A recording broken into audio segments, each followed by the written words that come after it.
And I think the thing that really differentiates me is that I'm really showing up, not judging my client. Whatever it is that they've done, whatever it is that they're afraid of doing, we just kind of inquire into why or how that's worked for them, and then doing these 1-degree turns to move them into the world that they want to live in. One of the analogies I love thinking about is airplanes. Airplanes don't fly directly towards where they're headed. They start making small 1-degree turns because the Earth is rotating as they're flying. And we need to be like that. Sometimes we can have a budget that's so extreme from where we are today to where we want to be that it's going to take a lot of 1-degree turns to actually get there. Welcome to the Coachability Code podcast. This is your host, Jordan Ring. Coaches, you ready to be coached? Let's go.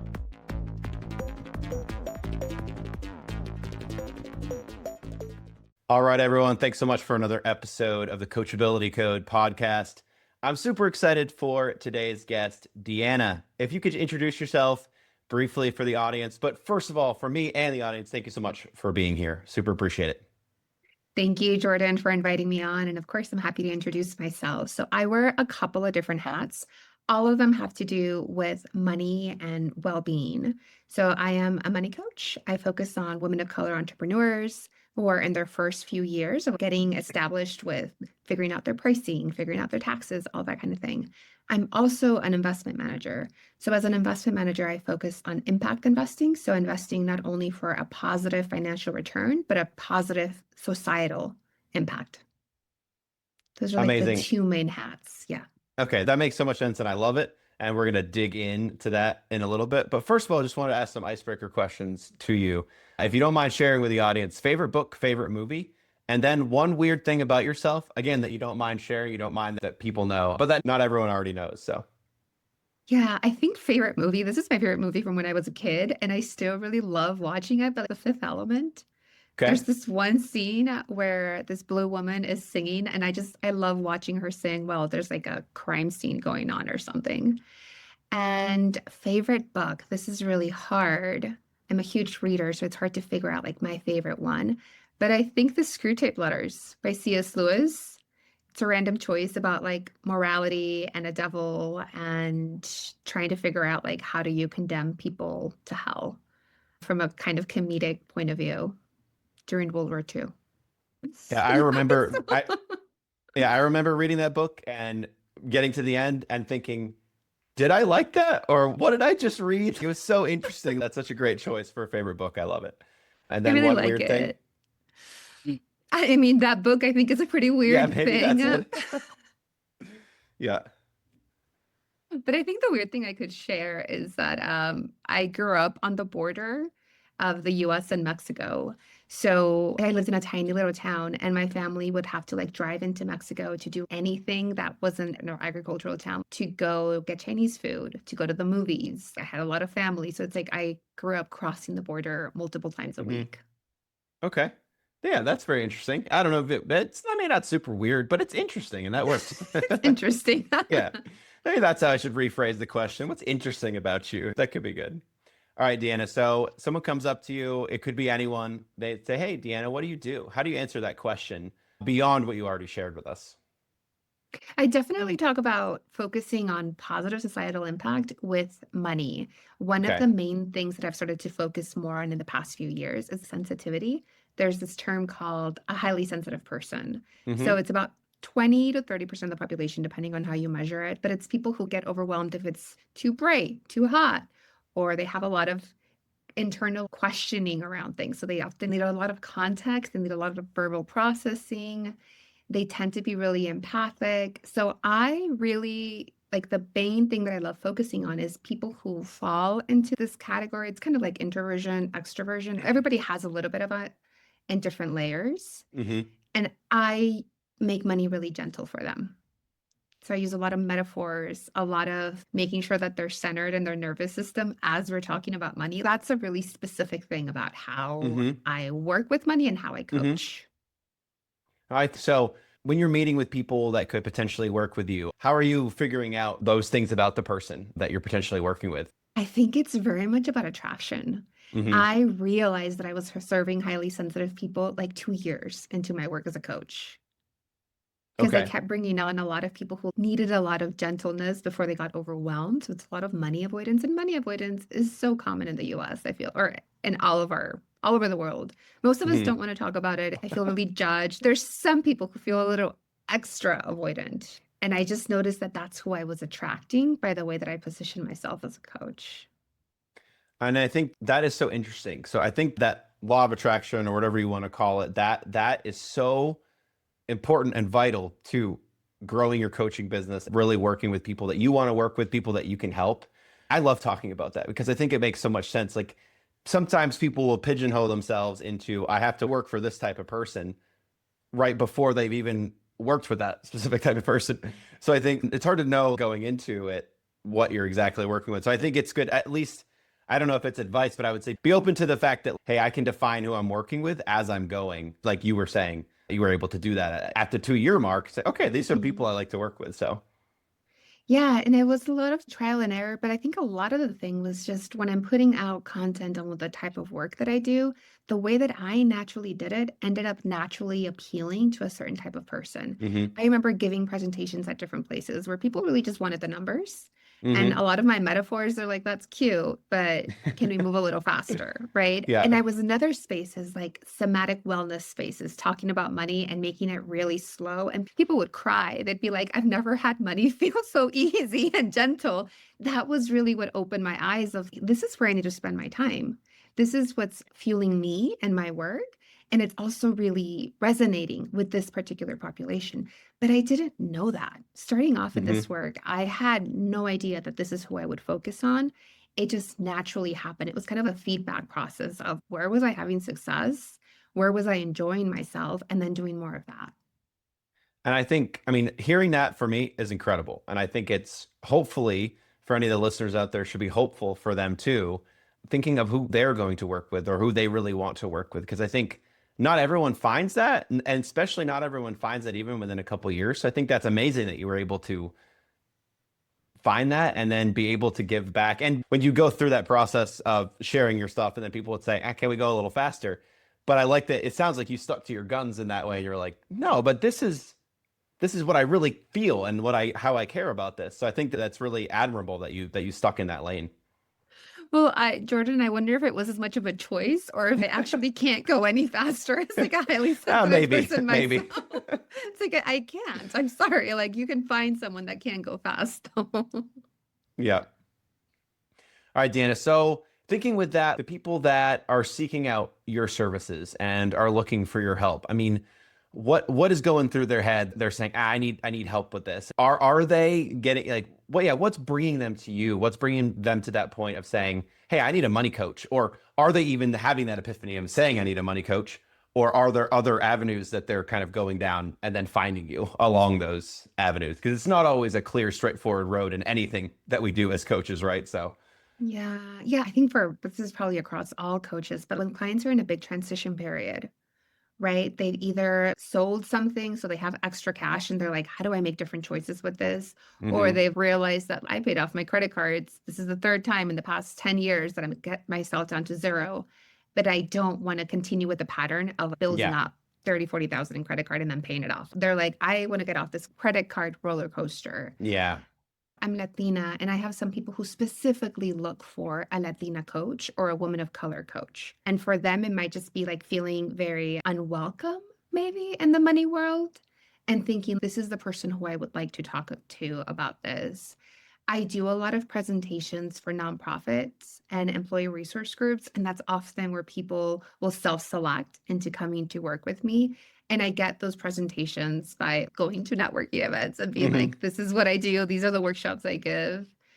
Yeah, so that's what someone is thinking. It's often hearing my message and being, oh, I didn't know that existed, right? Because my Yeah. message is pretty unique, or it's they're just like done hitting the same wall over and over. So they want some kind of change. Yeah. Because I would imagine a lot of people thinking, even if they're thinking, okay, I've gone through the credit card debt multiple times, maybe I need some help. I think their first thought would be, okay, maybe I need a financial assistance or a financial guide. And I think that first thought in their heads, there is some anxiety and some pressure there. Are they really going to be able to help me? Is budgeting really what I need? And it sounds like once they have that thought, and then they run into someone like you, it's like, wow, okay, I could really have someone help me with this. I mean, I think it's amazing what you do, and I think that it's cool that there's people out there that are realizing that you can help them. So Yeah, thank you. And I think it's like there's with money, there's really like no spark, there's no panacea that I have. There's no silver bullet that's gonna yeah. fix everything, right? So I will use budgeting, right? But I use budgeting in like a gentler way. Hmm. And I think the thing that really differentiates me is that I'm really showing up, not judging my client. Whatever it is that they've done, whatever it is that they're afraid of doing, we just kind of inquire into why or how that's worked for them, and then doing these 1-degree turns to move them into the world that they want to live in. One of the analogies I love thinking about is airplanes. Airplanes don't fly directly towards where they're headed. They start making small 1-degree turns because the earth is rotating as they're flying. And we need to I like be like that. that. Sometimes we can have a budget that's so extreme from where we are today to where we want to be, that it's going to take a lot of 1-degree turns to actually get there. So I help people focus on habit formation, habit change, gentleness, sustainable new practices, rather than, okay, from now on, you're only going to eat grapefruit until you lose weight. I don't do that extreme Yeah, diet yeah. kind of mentality. Oh no, I think that I love that, and that's so interesting. So thinking of the people that you've worked with, can you think of someone that does someone come to mind and say, okay, this is the best student I've ever had, or this was just someone I enjoyed working with? And then what was it about them? What was different about them? What made them the person that you're thinking of that was able to take what you said and really take it to heart, do work with it, graduate your program, however you want to say it? I'm just curious if someone comes to mind there. There's several people that come to mind, and what would I have to I think a common quality amongst these, like, 3 or 4 people I'm thinking about is that they had already tried a lot of different things by the time they Mm, got to me. So that when I would give a suggestion, they would share, like, "I tried it before, and this is why it didn't work," and then we could kind of like, start to position them so that it would work next time. Right? Or we would start to troubleshoot, like, what were the things that didn't work in that hmm. first try? So there's something about working with someone that has had some awareness of their financial pitfalls for a few years, has read some books about what they could be doing, has had some conversations, and then they come to me when they're really past the pre-contemplation, contemplation stage into the action stage. Right, and that can make our Hmm. 50-minute sessions really constructive because we're kind of quickly going through what are different things that they could do, and really because they have that level of self-awareness of what's worked and what hasn't, they're able to start implementing. I mean, honestly, that makes a lot of sense, and it parallels what my experience has been in ghostwriting and book coaching for people. Is people don't come to me, generally don't come to me and say, Jordan, I have a book idea. Can you help me? It's I have something that I've tried and stopped, and I've tried again. I don't know. I don't know what this is. I spent some time on it. Here's all my stuff. See if you can help me. Like, and I wonder, like, I bet that's so common across all coaching modalities too, is that maybe it's the varying levels of stuckness, but I think generally people do try, not everyone, but people do try to DIY and do it themselves. And there's nothing wrong with that. I actually like it when people come to me and they've made a lot of progress and they have notes written down. Even, and sometimes they say, Jordan, this is such a mess. I don't even want to look at this anymore. And I say, great, I'd love to take a look and help you organize all of that because that's what I like the most. I like arranging and organizing. That's my number one strength. But yeah, it's interesting that that has been your experience too in this money coaching, which you'd think, okay, book coaching, money coaching, and then you have all the other ones like sales coaching, business coaching. I always used to think they were just like so far apart in terms of how they look. And I think there's so much, as I'm doing this podcast, I'm realizing there's so many similarities with the people and the projects that come to us. So it's interesting. Would you agree with that, or what do you think with that? Yeah, I'm actually really surprised and happily surprised because there's a part of me that's like, of course you want to work with people who are in the action stage. That's where they're really hitting the ground running. But I imagine that for all coaches, that's probably like a really exciting place to get to work with people, to get to be their guide and their mentor as they're making different decisions, trying out new things. Yeah, for sure. Let's go to the other side of things. People that have worked with you and you would say, ah, okay, this person was, not necessarily frustrating, but this person was not able to take what I was able to give them. Have you had an experience like that? And then how did you manage that? How did you deal with that person? What ended up happening? And then thoughts on what could have gone better, or I don't know, yeah, thoughts on things you could have done better or they could have done better, or yeah. Yeah, I think I've had different circumstances that have pointed to where I need to get more training, Mm, right? Because I can help, like I can help people with doing all kinds of things with their money, planning for retirement, buying a house. These are things that I have not done myself. I've not retired. I don't own a house, yeah. but I can guide them through it because Yeah. I've done it with so many different people. The one place where I do want to continue my learning is like helping clients who have ADHD or Mm, ADD, whose attention makes it difficult for them to focus in and follow systems. So because that's not part of my lived experience, when I'm guiding clients on it, I had to go back to school. I actually went to life coach training and I started learning more about how do I help them set something up that works for them. Because I was having one particular experience with one client where there was something in me that's, I can't keep doing this. I feel like I'm hitting my head against the wall. And I could see hmm their frustration. And I think it was like a random podcast that I heard that I was like, I think this client is their brain manages things in this way. How can I help them in a better way? And I think I've also connected with other money coaches that specialize in ADD and ADHD. And sometimes I give people the choice. If they come to me and they're like, this is part of the way that I move in the world, I tell them hmm that's not where I can focus. I'm not like super trained in that. I know hmm money coaches that are, their focus is different. Have a conversation with them. You're welcome to come to me. I can navigate it with you. But it's still like it feels very much like a learning edge for myself. No, for sure. I think that I had so many thoughts with that, but I think one interesting piece that really sparked a thought with me was just the power of having a network as a coach and having other people. I mean, because it increases our value and we can help our clients. We can help the people that come to us. But then it's also great when we're able to refer people because to be able to admit in ourselves. I mean, that's amazing that you could say, okay, I'm not the best fit for this, but I know someone who can help you. I think that is an amazing step that a lot of coaches can take. And I never realized that was like a power in networking Mhm. before, maybe even the last couple of years, but being able to refer people out, it feels good and it's good for them too. So, And one thing I want to add to it is that as I've gotten additional skills to like support clients that are managing ADD or ADHD, it's helped my other clients too. Because all of us could use a lot of these yeah. systems.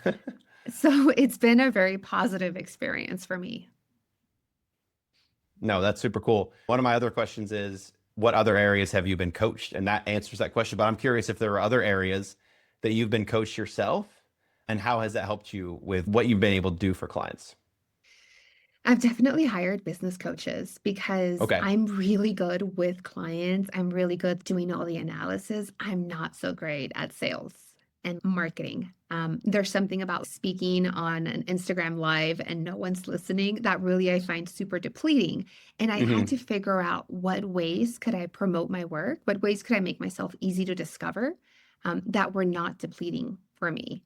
hmm And I think a lot of it's just like taken time. I know one of the business coaches, the most recent one I worked with, and I'll call her out, Dr. Ana Maria Lopez Caldwell.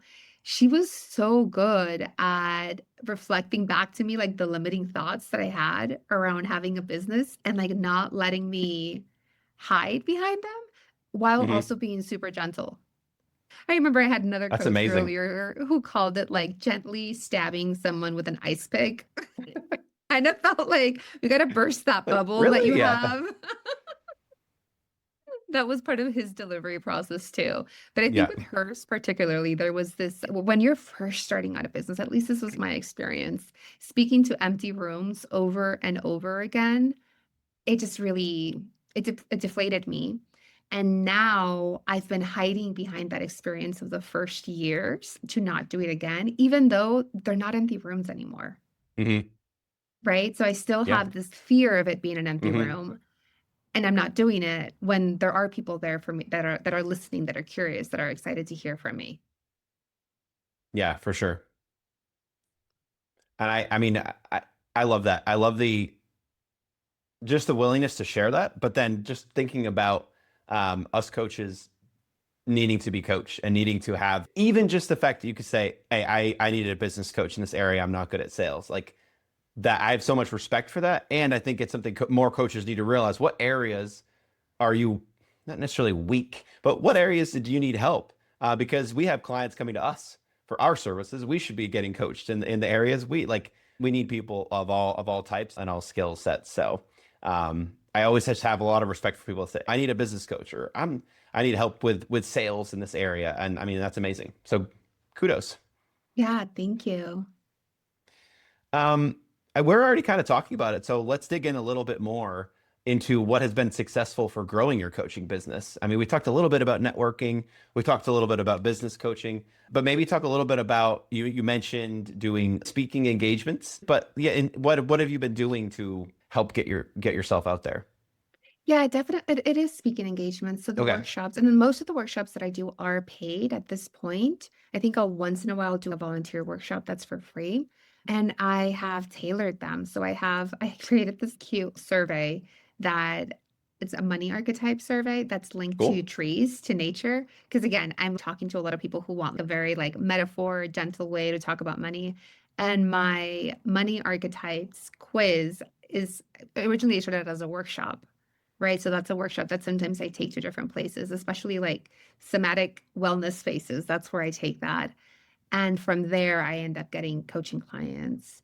I think a lot about, I sometimes focus on money from a person of color perspective, like how, Hmm. especially if you have from like a mixed immigration status family, how do you handle that? So I think when I think about the workshops that I do, it's getting really clear on what specific things do I do that most other people don't, Hmm. right? How is my delivery method different? And then that's where I hired the business coach to help me get really comfortable pitching that, right? To sending it Yeah. to different people who I thought might be interested in it. And part of my mission is that I'm very like focused on a solidarity economy, which means an economy where everyone is thriving. And my pricing for workshops, for coaching is accessibility based. So if I'm teaching at a nonprofit that has no budget, then my pricing is going to be very different than if I'm teaching at an employer resource group for a multinational corporation, right? And it's interesting that my message is it's very similar, Hmm. and yet I charge very differently. And the comfort level with that comes from being an investment manager. As an investment manager, you Mm. usually charge on a percentage of assets. Okay. So the clients with more money, you charge them more, right? Hmm. And I came in with that mentality of, yes, people with more money pay more, people with less money pay less. And I think that's also been made me very attractive as a coach, because sometimes at a nonprofit with a smaller budget, I will then get clients who have a larger budget, right? So it's been an Hmm. interesting way of making sure that my